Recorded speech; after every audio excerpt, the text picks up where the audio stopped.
After we had obtained actionable intelligence from him, that's when the FBI,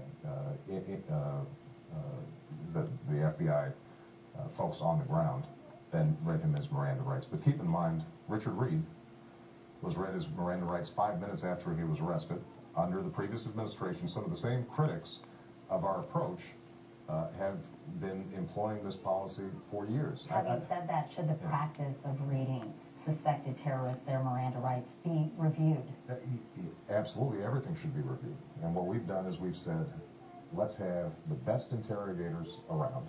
Some of those, by the way, are going to be FBI officials. Some of them are going to be police officers who are very good at their jobs. Some of them are going to be national security experts.